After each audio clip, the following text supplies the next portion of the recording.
Attack on IPOB's command and control, a smokescreen of duplicity disguised as a watershed moment.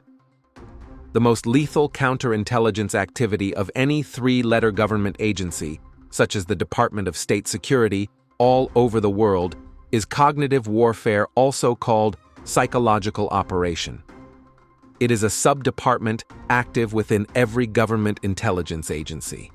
Their assignment is to socially engineer or program you. A socially programmed individual is an individual engineered to have a predetermined outcome.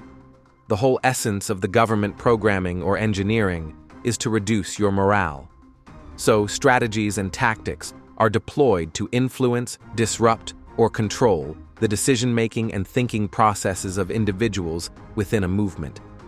The ultimate aim is to give government advantage over an adversary by deprogramming members of a movement to become disloyal to the leadership.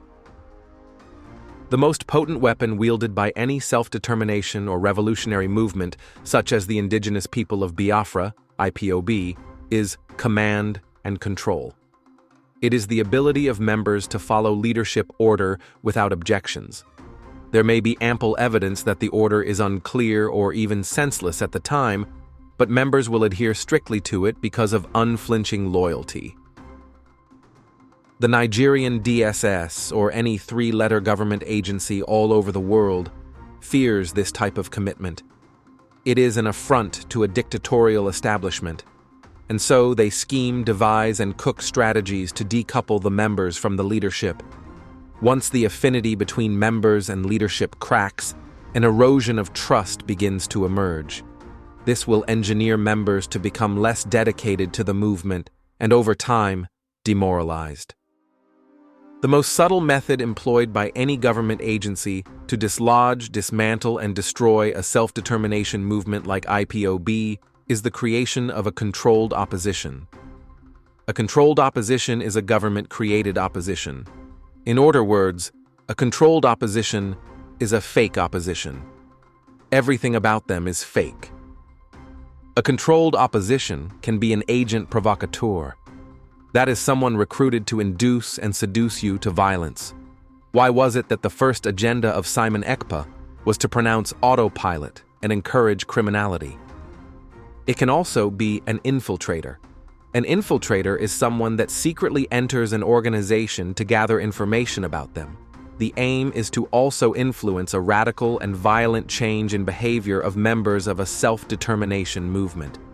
An infiltrator can be a spy from a foreign government helping the local government you are battling, an undercover agent such as DSS agents, or an individual seeking to destroy the movement for pecuniary gains. It can be a celebrity.